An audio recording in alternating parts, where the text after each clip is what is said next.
மகனுடைய பேர் அழகுராஜா. ரொம்ப வியாதினாலே பாதிக்கப்பட்டு ஐசியூவில் கொண்டு போய் அட்மிட் ஆனாங்க. அப்பொழுது அவங்க உயிருக்கு மிகவும் போராடுகின்ற தருணமாய் இருந்தது.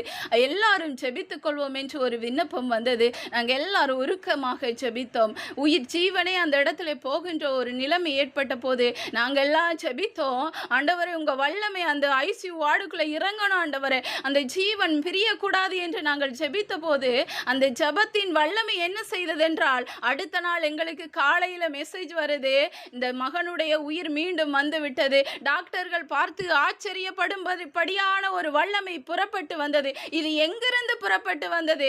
தேவனுடைய பிள்ளைகளின் வாயிலிருந்து புறப்படுகின்ற ஒவ்வொரு ஜெபத்தினாலும், ஒவ்வொரு வல்லமையான வார்த்தைகளினாலும், தேவனோடு மனிதன் கொண்டுள்ள உறவினாலுமே வந்தது. இன்று அநேக நேரங்கள் நான் ஜெபித்தும் ஜெபித்தும் ஜெபித்தும் சோர்ந்து போய்விட்டேன், என் ஜெபத்துக்கு பதிலே வரவில்லை என்று காலம் தாமதமாகலாம். ஆனால் எங்கள் எல்லோருடைய ஜெபத்துக்கும் கண்டிப்பாக ஒரு நாள் பதில் உண்டு. அந்த பதில் அநேக கண்கள் கண்டு ஆச்சரியப்படும்படியாக, அநேக கண்கள் கண்டு ஆச்சரியப்படும்படியாக தேவன் உயரத்தில் வைக்கின்ற சாட்சியாக இருக்கும். ஆம், கிறிஸ்துவுக்குள் பிரியமானவர்களே, நோவா மிகவும் திராட்சரசம் குடித்து வெறித்து படுத்திருந்தான். ஆனால் அவனுக்கு தெரியாது தான் நிர்வாணமாய் இருக்கின்றது.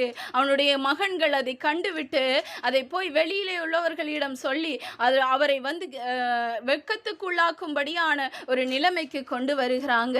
ஆனால் நோவா எழுந்து இதை அறிந்த பொழுது தன்னுடைய மனதிலே வேதனையோடு துக்கத்தோடு தன்னுடைய மகனை சபிக்கின்றார். ஆனால் தேவனாகிய ஆண்டவர் இதை கவனித்து கொண்டிருந்தார். பரலோகம் கவனித்து கொண்டிருந்தது. பரலோகம் ஒவ்வொரு நிமிடமும் நோவாவின் ஒவ்வொரு திட்டுகளையும் பார்த்து கொண்டிருந்தது, ஒவ்வொரு சாபங்களையும் பார்த்து கொண்டிருந்தது. முறையாக திட்ட வேண்டும் என்றாலும், முறையாக சபிக்க வேண்டும் என்றாலும் தன்னுடைய மகனையே சபித்திருக்க வேண்டும். ஆனால் நோவா செய்ததோ தன்னுடைய பேர மகனை சபித்தார். ஆனால் பரலோகம் இதை கவனத்தில் கொண்டு கானான் போயிருந்த தேசமாகிய கானான் தேசத்தை தேவன் ஆசீர்வதித்தார். எந்த தேசத்தை, எந்த மனிதனை சபித்தாரோ நோவா, ஆனால் பரலோகம் அதை கவனத்தில் கொண்டு நோவாவின் பேரனாகிய கானானை கர்த்தர் ஆசீர்வதித்தார். அன்று எகிப்திலிருந்து ஜனங்கள் கானான் தேசத்துக்கு அழைத்து போகும்படியாக ஒரு ஆசீர்வாதத்தை கானான் தேசத்திலே உண்டு பண்ணினார். கானான் தேசத்தில் ஆசீர்வாதம் உண்டு பண்ணினது மட்டுமல்ல, தேவனாகிய ஆண்டவர் இயேசு கிறிஸ்துவாக இந்த பூமிக்கு வந்ததும் முதல் அற்புதத்தை கானான் ஊராகிய கல்யாண வீட்டிலே தண்ணீரை திராட்சரசமாய் மாற்றினார். ஆண்டவராகிய இயேசு, ஆண்டவராகிய தேவன் முதல் அற்புதத்தை ஆசீர்வாதத்துடன் செய்தது கானானாகிய ஊரிலே. ஏனென்றால் கானான் ஒருவேளை கண்ணீரோடு தேவனை பார்த்து சொல்லி இருக்கலாம், என்னை சபித்த இடத்திலே உயர்த்த வேண்டும் என்று தேவனோடு இருந்திருக்கலாம், தேவனோடு ஒரு உறவை ஏற்படுத்தி இருக்கலாம். அந்த உறவு என்ன ஆயிற்று என்றால், முழு பரலோகமே கவனித்து பார்த்து ஒரு ஆசீர்வாதத்தை, இன்றும் ஜனங்கள் பேசும்படியான ஒரு ஆசீர்வாதத்தை கானான் தேசத்துக்குள்ளே கொண்டு வந்தது. ஆம், கிறிஸ்துவுக்குள் பிரியமானவர்களே, நம்முடைய வார்த்தைகளில் கண்டிப்பாக பலன் உண்டு. நம்முடைய வார்த்தைகளில் கண்டிப்பாக வல்லமை உண்டு. நம்முடைய வார்த்தைகளில் கண்டிப்பாக ஜெயம் உண்டு. ஆவி பிரியும் என்றால் அது தேவனாகிய ஆண்டவர் அன்று சிலுவையிலே இருந்து என் ஆவியை பிதாவினிடத்தில் ஒப்புவிக்கின்றேன் என்று சொன்ன அந்த வார்த்தையின் பின்னே அவருடைய ஆவி பிதாவினிடத்தில் போனது. ஆகவே வார்த்தைகளுக்கு வல்லமைகள் உண்டு. ஜபத்தோடு ஏற்படுகின்ற அந்த வார்த்தைகளில் வல்லமை உண்டு. இன்று அநேகர் உங்களை பார்த்து கேட்கலாம், ஏன் சகோதரியே எப்போது பார்த்தாலும் நீ ஆண்டவர் இயேசு இயேசு ஏன் ஸ்தோத்திரம் பண்ணிட்டே இருக்கிற, ஏன் எப்போது பார்த்தாலும் ஜெபித்துட்டே இருக்கிற, எங்க போனாலும் ஏன் இயேசுவின் நாமத்தை சொல்ற, எங்க போனாலும் ஏன் இயேசு இயேசு இயேசு என்று புலம்பிக் கொண்டிருக்கின்றாய், பக்தியும் ஒரு அளவுதான் இருக்க வேண்டும் என்று அநேகர் சொல்லலாம். ஆனால் கிறிஸ்துவுக்குள் பிரியமான சகோதர சகோதரிகளே, மகள்களே, மகன்களே, ஆண்டவராகிய இயேசு கிறிஸ்து எனக்கு செய்த அற்புதம் என்னவென்று தெரியுமா என்று அங்கே நீங்கள் கேட்க வேண்டிய கேள்வி என்னவென்றால், இன்று நான் சபிக்கப்பட்டவனாயிருக்கலாம், நான் பசியாக இருக்கலாம், நான் உடுத்துவதற்கு உடை இல்லாமல் இருக்கலாம், ஆனால் நான் இன்று ஜீவனோடு மரிக்காமல் எந்த வியாதியும் இல்லாமல் அநேகருக்கு சாட்சியாக நிற்கின்றேன் என்றால் நான் இயேசு இயேசு என்று புலம்புகின்ற அந்த வார்த்தைகள் தான் என்று நீங்கள் தைரியமாக அந்த இடத்திலே சாட்சிகளை பகிர்ந்து கொள்ளுங்கள் சகோதரர்களே. சகோதரிகளை, இன்று தேவன் உங்களோடு பேசிக் கொண்டிருக்கின்றார். அநேக நேரங்கள் ஜெபிக்க முடியாதபடி, அநேக நேரங்கள் துதிக்க முடியாதபடி, அநேக நேரங்கள் தேவனோடு ஒரு உறவை வைத்துக் கொள்ள முடியாதபடி அநேக போராட்டங்கள் வரலாம், அநேக பிரச்சனைகள் வரலாம், அநேக கண்ணீரின் பாதைகள் வரலாம். சுற்றிலும் இருள் மாத்திரமே இருக்கின்றது, என் வாழ்க்கையில் என்று வெளிச்சம் வரும் என்று அநேக கேள்விகளோடு இருக்கலாம். ஆனால் ஆண்டவராகிய இயேசு சொல்கின்றார், நீ எப்பொழுது என்னோடு உறவில் இருக்கின்றாயோ அன்று இதெல்லாம் தீரும். அது என்று என்னுடன் நீ அநேக நேரங்கள் செலவழிக்கின்றாயோ அது அன்று மாறும், அன்று மாறும். எல்லாவற்றுக்கும் பதில் உண்டு. அந்த பதில் உங்களுடைய ஜெபத்தில் உண்டு, உங்களுடைய வார்த்தையில் உண்டு, உங்களுடைய எல்லா வல்லமைகளும் உங்களுடைய ஜெபத்தில் உண்டு, தேவனோடு ஏற்படுகின்ற உறவில் உண்டு. ஹல்லேலூயா, ஹல்லேலூயா, ஹல்லேலூயா. தேவநாமம் மகிமைப்படுவதாக.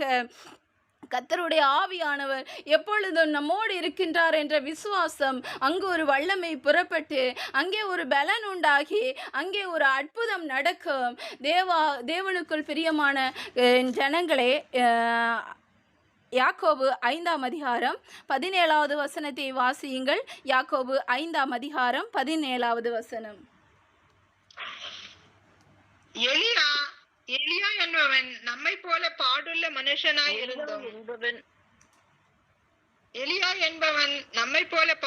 மனுஷனாய் இருந்தும் மழை பெய்யாதபடிக்கு கருத்தாய் ஜெபம் பண்ணினான். அப்பொழுது 3 வருஷமும் 6 மாதமும் பூமியின் மேல் மழை பெய்யவில்லை.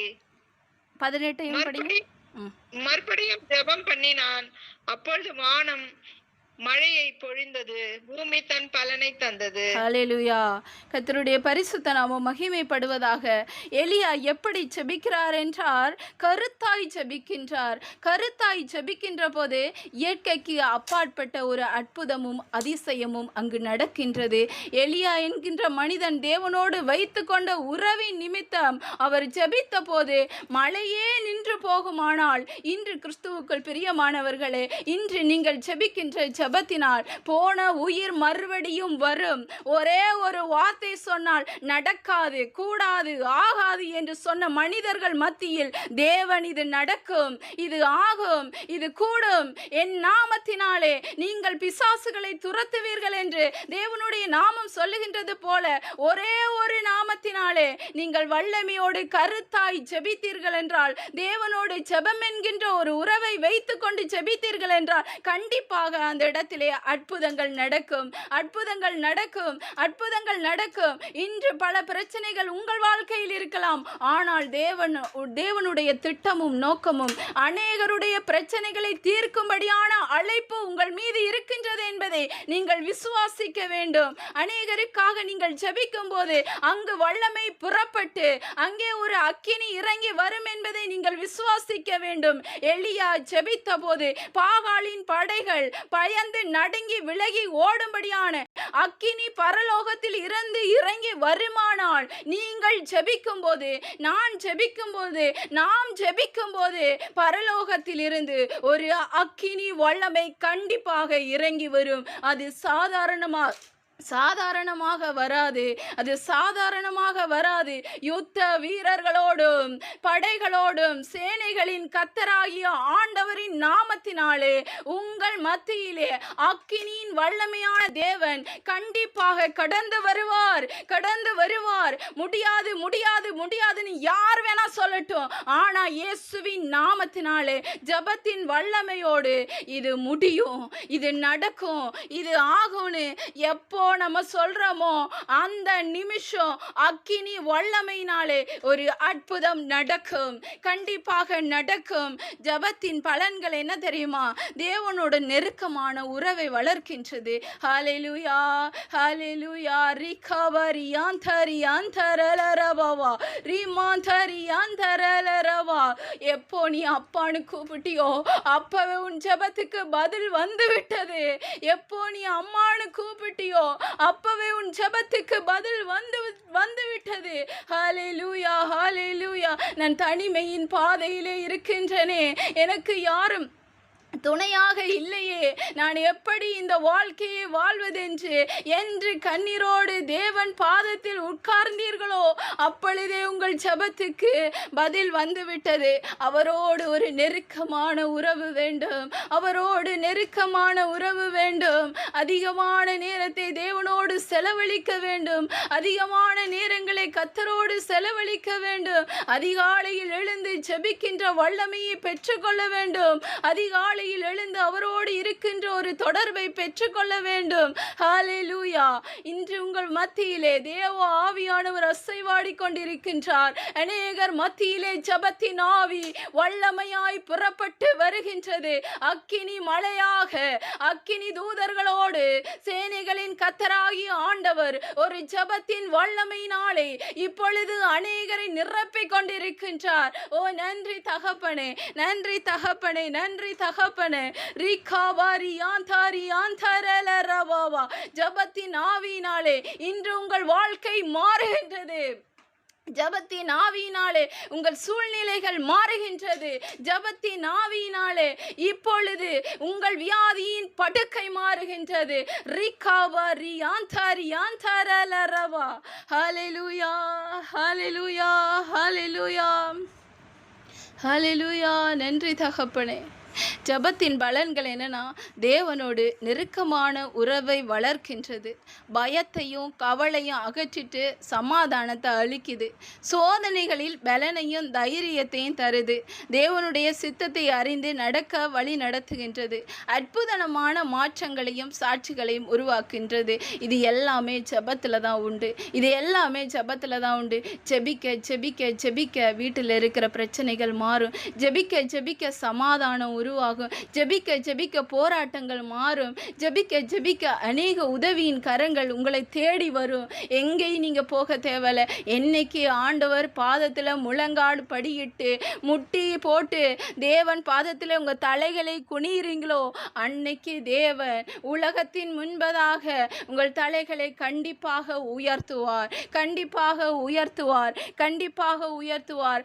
எலியா ஜெபித்த போது மழை நிற்கப்பட்டது.